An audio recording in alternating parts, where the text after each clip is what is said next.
하나님께서 이스라엘 백성들을 애굽에서 구원하여서 인도하시고 또 광야 40년을 보내면서 갖가지 기적을 베풀어 주셨죠. 그렇게 먹이시고 인도하시고 마침내 가나안 땅을 차지하게 하신 일은 절대로 잊을 수 없는 그런 놀라운 사건입니다. 이스라엘 백성들뿐만이 아니죠. 그 주변에 있는 나라들도 다 그 소식을, 그 사건들을 들어서 알고 있었습니다. 이스라엘 백성들은 그 하나님이 우리를 이렇게 인도하여 주셨으니 우리는 강하다, 이런 생각을 품고 있었을 것입니다. 하나님이 지켜주시기 때문에 이 블레셋과의 오늘 전쟁 이야기가 나오는데 이 전쟁에서도 당연히 우리는 승리할 것이다 라고 하는 생각을 했습니다. 그러나 1차 전투에서 패하게 되죠. 4,000명이 죽는 그런 패배를 당하게 됩니다. 이때 당시에 그 전쟁은 신들의 전쟁으로 믿었습니다. 이스라엘 백성이 믿는 신은 여호와 하나님, 그리고 블레셋이 믿는 신은 다곤과 아세라, 이런 신들입니다. 그렇게 신들을 섬기고 있는데 5장에서 보면 이 블레셋 사람들이 법궤를, 언약궤를 빼앗아가죠. 언약궤를 빼앗아가서 어디에다 두었냐면 다곤의 신전에 두었습니다. 이스라엘 백성의 신인 여호와 하나님으로 상징되는 이 언약궤를 자기들의 신전에 둠으로 자기들의 신이었던 다곤이 이스라엘의 신인 여호와를 이겼다. 그래서 여호와는 다곤의 종이다 라고 하는 의미로 그렇게 언약궤를 다곤의 신전에 두는 모습을 우리가 볼 수 있습니다. 사람들이 만들어낸 신들, 그런 신들은 다 형상이 있어요. 다곤이라고 하는 신, 아세라라고 하는 신, 갖가지의 신들은 모양과 형상들이 있습니다. 언약궤는 하나님이 아니죠. 언약궤는 이스라엘 백성들의 죄를 상징하는 것입니다. 하나님께서 이스라엘 백성들의 그 죄를 언약궤 속에 넣고 그 위에 속죄소로 덮어버리신 거예요. 속죄소로 그 죄를 다 덮어버리시고 거기에 이스라엘 백성들을 위하여 임하시는 장소가 되었습니다. 그런데 그 법궤를 여호와 하나님의 신이라고 이들은 생각하여서 그렇게 한 것이죠. 이스라엘 백성들이 이 전쟁에서 졌잖아요. 이 전쟁에서 졌으니 어떻겠습니까? 그래서 3절에서 보면 이들이 이렇게 말합니다. 여호와께서 어찌하여 우리에게 오늘 블레셋 사람들 앞에 패하게 하셨는고, 이렇게 말합니다. 이것은 다른 생각이죠. 이스라엘 백성들은 정말 하나님이 주관하신다라고 하는 것을 믿고 있었어요. 하나님께서 허락하시지 않으면 참새 한 마리도 떨어지지 않는다. 예수님께서 말씀하신 것처럼 이 세상 모든 일들을 하나님이 주관하시고 다스리신다. 전쟁도 하나님이 주관하여 주고 계시는 것이다. 이렇게 믿었던 것입니다. 우리도 마찬가지죠. 우리에게 일어나는 모든 일들은 하나님의 섭리다라고 믿는 것이 우리의 신앙입니다.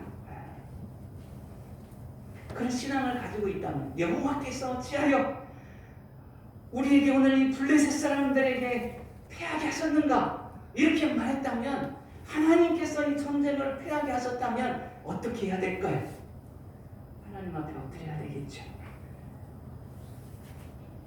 하나님 앞에 엎드려서 기도하며 무엇이 잘못일까, 어디에서 다시 시작해야 하는가 하는 부분들을 하나님 앞에 물었어야 했습니다. 그러나 이스라엘 백성들은 하나님 앞에 기도하기보다는 다른 방법을 찾지. 왜 패하겠었는가? 그것은 언약궤가 우리 가운데 없었기 때문이다 라고 하는 것입니다. 언약궤가 우리 가운데 없었기 때문에 하나님이 이곳에 안 계셨고, 그래서 하나님께서 전쟁에서 패하게 하신 것이다. 그렇게 생각을 하면 어떻게 되겠어요? 그죠? 왜 그렇게 생각을 하냐면, 여리고성이 무너질 때 어떻게 무너진지 아시잖아요. 제사장들이 언약궤를 메고 앞서서 쭉 걸고 백성들은 뒤따라 7바퀴를 하루에 한 바퀴씩 돌다가 마지막 날에는 7바퀴를 돌고 함성 한번 확 질렀더니 여리고성이 무너졌어요. 그 언약궤가 여리고성을 돌았기 때문에 여리고성이 무너진 것이죠. 백성들은 그렇게 생각을 했습니다. 그래서 그 언약궤를 모셔오기만 하면 이 전쟁도 분명히 여리고성이 무너진 것처럼 승리할 수 있을 것이다. 확신을 갖고 있었던 것이죠. 그렇다면 질문해봐야 돼요. 정말 하나님은 이 언약궤를 따라 다니시는 분이실까? 하나님은 언약궤가 없는 곳에는 안 계시는 것일까? 생각을 해봐야 할 것입니다. 그렇죠? 정말 그럴까요? 그렇지 않지 않습니까? 이스라엘 백성들은 그렇게 생각을 한 것이죠. 그래서 이들은 언약궤를 가져오자 이렇게 말한 것입니다. 그래서 여호와의 언약궤를 실로에서 우리에게로 가져다가 우리 중에 있게 하여 그것으로 우리를 우리 원수들의 손에서 구원하게 하자,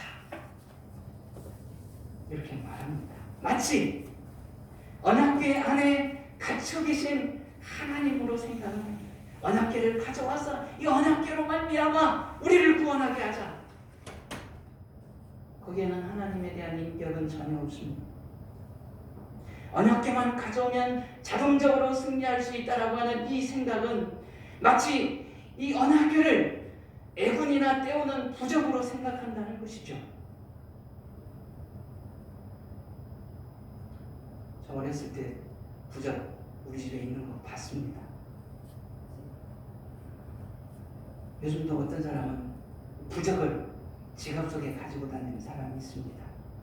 또 어떤 집은 그 대돌보에다가 딱 붙여놓는 사람, 대문에다가 붙여놓는 사람, 안방에 붙여놓는 사람, 장롱 깊숙이 넣어놓고 사는 사람들이 있습니다. 그 부적만 있으면 애분이 물러가고 복이 온다, 이렇게 생각하는 것이죠. 자동차를 타면 예전에 제가 그런 차 봤어요. 명태에다가 실 한 탈에 묶어가지고 저 트렁크 속에다가 가지고 다니는 사람들이 있습니다. 이처럼 기독교인들은 어떻게 할까요? 성경책을 저 트렁크 뒤에다 싣고 다니는 사람이 있습니다. 또 어떤 사람은 십자가를 탁 만들어서 목걸이로 만들어서 목에 차고 다니고, 또 어떤 사람들은 십자가 배지를 만들어가지고 여기다가 탁 꽂아가지고 다닙니다. 그러면 애군이 물러가고 복이 온다, 하나님이 지켜주신다, 이런 생각을 하는 그런 사람들이 있습니다. 마치 영화 속에서 귀신을 쫓아내기 위해서는 뭘 가지고 있어야 되냐면 십자가하고 마늘을 가지고 있어야 돼요. 십자가하고 마늘을 가지고 있으면 귀신들이 오지 않는다, 이런 생각을 가지고 있는 그런 사람들이 있습니다. 이 부적신앙, 미신신앙이라고 그러잖아요. 이스라엘 백성들이 이 언약궤를 메고 진영에 들어오게 한 것은 이스라엘의 하나님을 영토나 지켜주는, 애분이나 떼어주는 그런 부적과 같은 신으로 믿었다라고 하는 것이죠. 하나님은 결코 그런 분이 아니시잖아요. 예레미야 7장 1절에서 7절 말씀 보면 이렇게 말씀하고 있습니다. 여호와께로부터 예레미야에게 말씀이 임하니라. 이르시되 너는 여호와의 집 문에 서서 이 말을 선포하여 이르기를, 여호와께 예배하러 이 문으로 들어가는 유다 사람들아, 여호와의 말씀을 들으라. 만군의 여호와 이스라엘의 하나님께서 이와 같이 말씀하시되 너희 길과 행위를 바르게 하라. 그리하면 내가 너희로 이곳에 살게 하리라. 너희는 이것이 여호와의 성전이라 여호와의 성전이라 여호와의 성전이라 하는 거짓말을 믿지 말라. 너희가 만일 길과 행위를 참으로 바르게 하여 이웃들 사이에 정의를 행하며 이방인과 고아와 과부를 납치하지 아니하며 무지한 자의 피를 이곳에서 흘리지 아니하며 다른 신들 뒤를 따라 화를 자초하지 아니하면 내가 너희를 이곳에 살게 하리니 곧 너희 조상에게 영원 무궁토록 준 땅이니라. 이렇게 말씀하셨어요. 유다 백성들아, 이것을 여호와의 성전이라 여호와의 성전이라 여호와의 성전이라 하는 거짓말을 믿지 말라. 이게 무슨 말이에요? 아니, 성전인데, 진짜 성전이고 거기서 하나님을 예배하고 제사 드리며 하나님을 섬기는 일들이 다 이루어지는데 하나님께서 말씀하시길 여기가 성전이 아니다. 성전이라고 하는 거짓말을 믿지 말아라. 어떻게 그렇게 말씀하실 수가 있을까?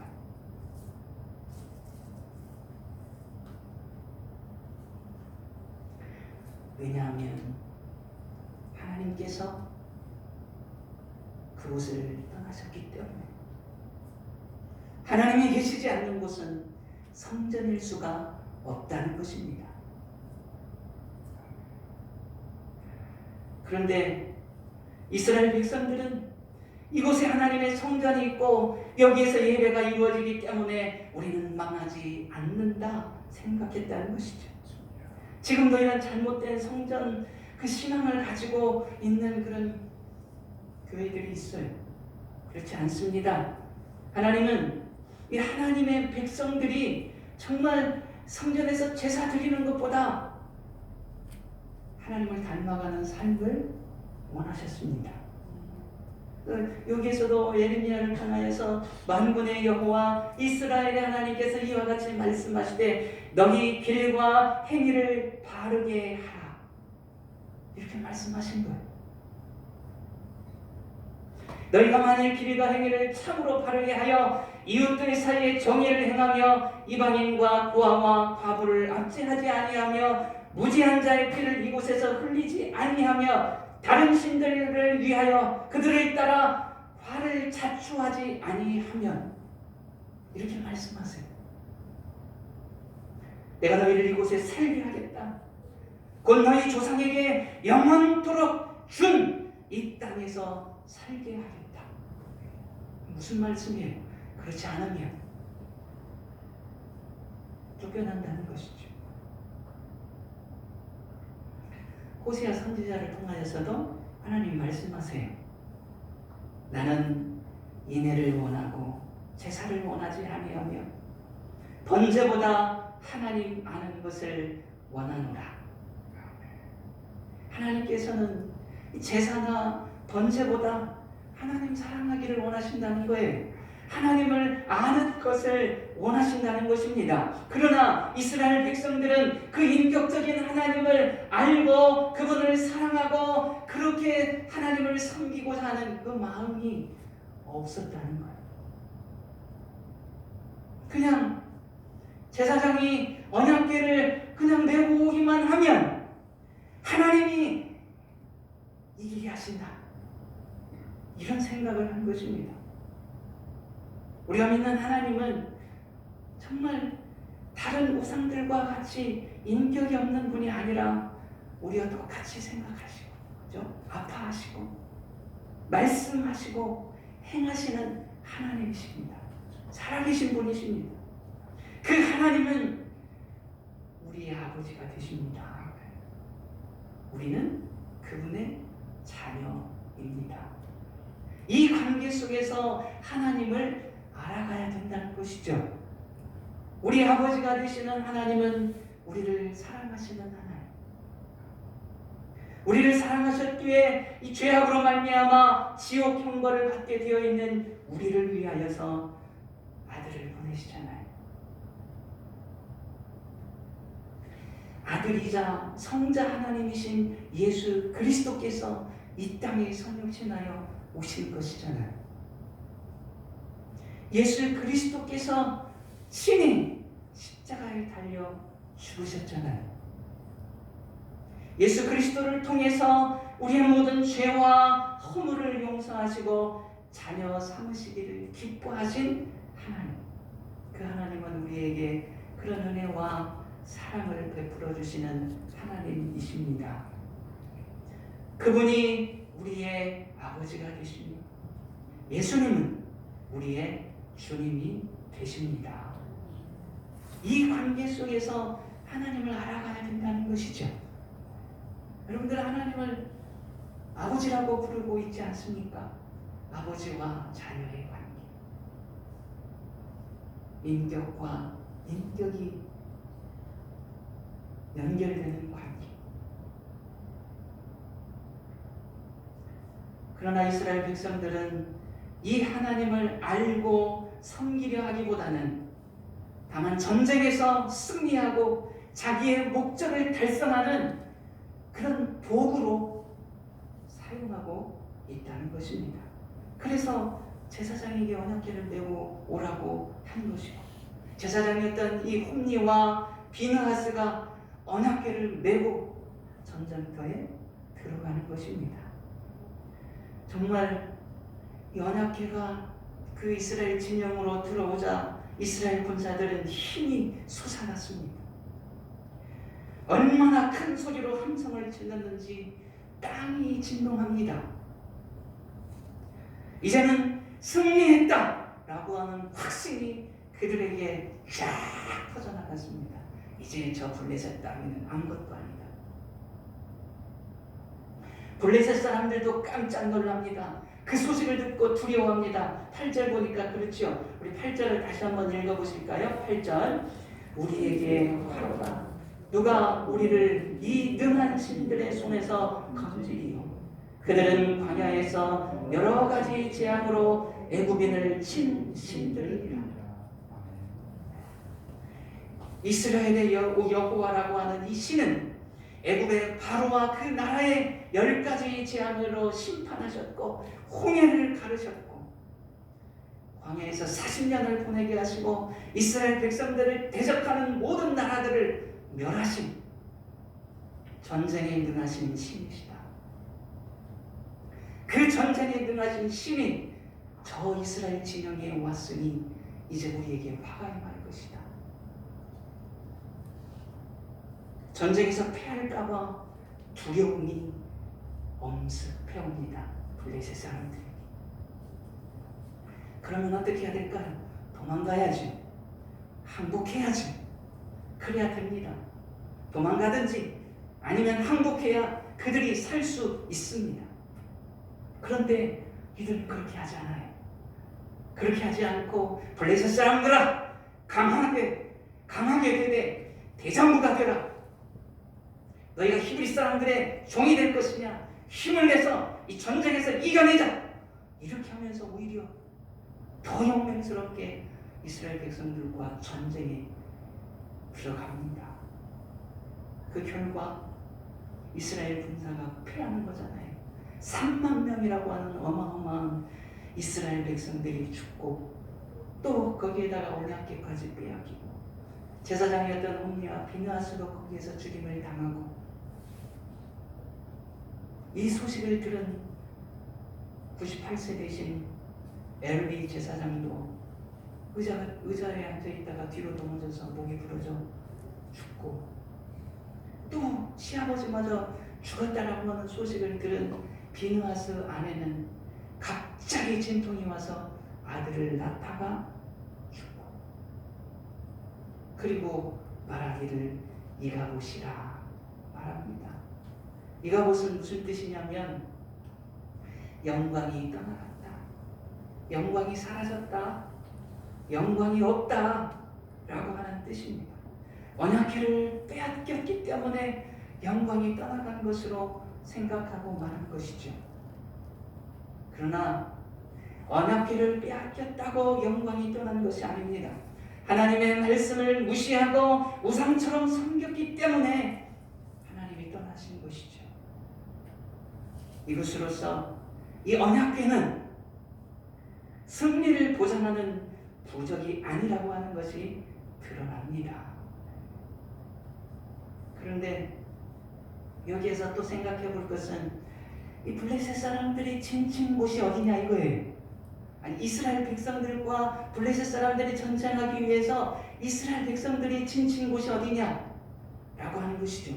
그곳이 어디냐면 1절에 뭐라고 어디냐고 하냐면 이스라엘은 나가서 블레셋 사람들과 싸우려고 에벤에셀 곁에 진치고 라고 말하고 있습니다. 에벤에셀 많이 들어보셨죠? 7장 12절에 보면 그 7장에서도 블레셋이 또 쳐들어와요. 사무엘이 거기서 부흥운동을 하고 있었을 때 그때 이제 하나님께서 그 블레셋을 물리쳐 주시죠. 블레셋을 물리치고 나서 사무엘이 거기에다가 돌을 하나 탁 세우고 이곳은 에벤에셀이다 라고 말했던 곳입니다. 에벤에셀이라고 하는 것은 도움의 돌이라고 하는 것이고 여기까지 하나님께서 우리를 도와주셨다라고 하는 의미. 에벤에셀은 그래서 이 전쟁에서 승리하게 해주시는 하나님을 높이는 곳이 에벤에셀이에요. 그런데 그 사무엘상 7장에 나오고는 에벤에셀과 오늘 본문에 나오는 에벤에셀은 같은 곳은 아닙니다. 다른 곳입니다. 마치 우리나라에도 그 장승배기가 있죠. 장승배기는 뭐냐면 그 어떤 마을을 잘 보이는 언덕 위에 장승이 세워져 있는 곳입니다. 천하 대장군, 지하 여장군이라고 하는 나무로 만든 장승을 다 세워놓고 그 장승이 마을을 내려다보면서 지켜주는 마을의 수호신이 있는 곳이 장승배기라고 부릅니다. 장승배기는 참 그래서 많아요. 그죠? 전주에도 있고 제가 살던 저쪽 구리 쪽에도 있고 아마 이쪽 어디에도 있을 거예요. 서울에도 가면 있고 우리나라 사람들은 이 장승이 우상이 우리 마을 우리 도시를 지켜준다 이렇게 우상 숭배하는 문화가 접혀져 있는 그런 나라입니다. 그러나 이스라엘 백성들은 그것이 아니라 에벤에셀 하나님이 도와주신다 이런 믿음을 가지고 있는 그런 민족이 이스라엘입니다. 하나님께서 도와주시고 하나님께서 구원하시고 하나님께서 전쟁에서 승리를 주시는 그런 은혜를 경험한 민족. 그래서 지명을 붙이더라도 하나님께 감사하면서 하나님의 은혜를 나타내 보이는 지명으로 에벤에셀이라 이렇게 부르는 것입니다. 거기에 진쳤으니 이스라엘 백성들은 사기가 더 올라갈 수 있었죠. 더 승리할 수 있지. 하나님이 도우시는 곳인데 그럼에도 불구하고 거기에서 졌다는 거예요.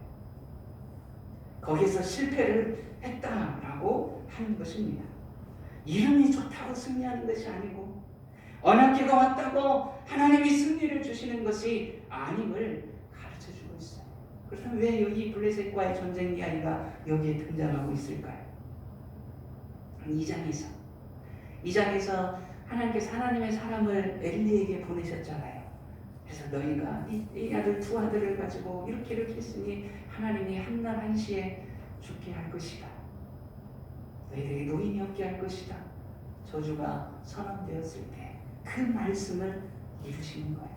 그래서 홈리와 비느하스가 그 전쟁터에서 죽고 그 아버지마저도 같은 날 죽고 며느리도 아이를 낳다가 죽고 하나님의 말씀이 이루어진 것을 보여주고 있다라고 하는 거예요. 그래서 세상은 하나님의 말씀대로 하나님의 뜻대로 이루시는 분이시다. 그런데 이 일로 인하여서 하나님의 그 영광을 빼앗기는 거잖아요. 하나님의 이름이 수치를 당하는 그 일이 이루어지잖아요.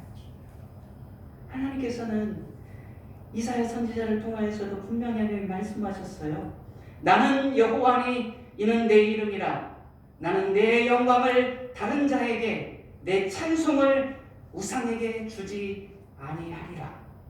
하나님은 그렇게 선언하신 분이에요. 그런데 하나님은 이 전쟁에서 이 영광을 빼앗기고 그 우상에게 찬송을 빼앗기는 수치를 당하셨어요. 왜 그러셨을까요? 하나님은 아무것도 아닌 부적이나 우상과 같은 분이 아님을 깨닫기를 원하셨어요. 여러분들 자식들 사랑하시잖아요. 부모는 자식을 살리기 위해서라면 모든 수치와 자존심을 버리지 않습니까? 우리 하나님이 우리의 부모가 되십니다. 그래서 자녀들을 위하여서 하나님은 그 수치까지 버리시는, 때로는 그 찬송까지도 버리시는 분이시다라고 하는 것입니다. 그들을 깨우치기 위하여서 언약궤를 빼앗기고 다곤 신전에 들어가는 그 수치를 감당하시는 거예요. 우리를 구원하시기 위하여서 아들을 세상에 보내셨고 그 수치스러운 십자가를 지게 하시는 분이 하나님이시다. 하나님은 우리가 드리는 예배와 헌금을 원하시는 것이 아니라 하나님 알기를 원하시고 하나님 사랑 안에 거하기를 원하십니다. 그래서 사무엘이 사울에게도 말하잖아요. 사울에게 15장에 가보면 여호와께서 번제와 다른 제사를 그의 목소리를 청종하는 것을 좋아하심같이 좋아하시겠나이까. 순종이 제사보다 낫고 듣는 것이 순양의 기름보다 나으니 이를 거역하는 것은 점치는 죄와 같고 완고한 것은 사신 우상에게 절하는 죄와 같음이라.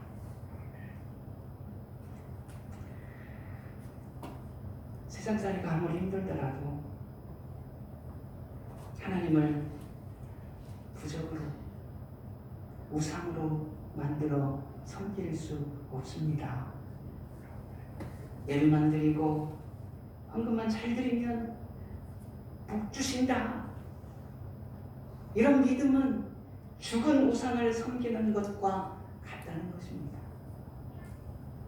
참 미안한 게 우리 목사님 그냥 예배부터 드리고 식당 개업을 운영을 하려고 그랬는데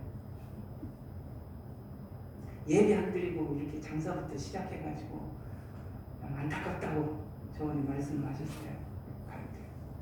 여기 이 말씀이 참 제가 위로를 받습니다. 예배 그 개업 시작하기 전에 개업 예배 안 드렸다고 하나님이 벌 주신다면 저 벼락 맞아 죽어야 돼. 제가 잘못했기 때문에. 그렇죠? 그 장사 일주일 동안 파리만 날렸어야 돼. 그렇지 않습니다. 하나님은 우리를 사랑하시며 우리에게 은혜를 베풀어 주시는 살아계신 하나님이십니다. 그 하나님의 사랑과 은혜 안에서 나도 하나님 사랑하고 그 은혜에 감사하는 마음을 가져야 하는 것입니다. 다윗이요 이렇게 고백해요. 감사로 제사를 드리는 자가 나를 영화롭게 하나니 그의 행위를 옳게 하는 자에게 내가 하나님의 구원을 보이리라. 감사함으로 하나님 앞에 정말 나오는 자가 되기를 바랍니다. 하나님의 말씀을 마음에 새기고 그 말씀을 묵상하면서 순종하는 삶을 살아가는 그것이 하나님을 예배하는 것이고 하나님을 영화롭게 하는 것임을 믿읍시다. 그래서 그 믿음으로 살아갈 때에 정말 이런 부적신앙과 같이 사신 우상에게 절하는 것과 같은 신앙이 아닌 살아계신 하나님이 나의 아버지가 되시고 나는 그분의 자녀로서 산다라고 하는 그 삶이 이루어지는 줄 믿습니다. 그런 은혜가 저와 여러분에게 충만할 수 있기를 바랍니다.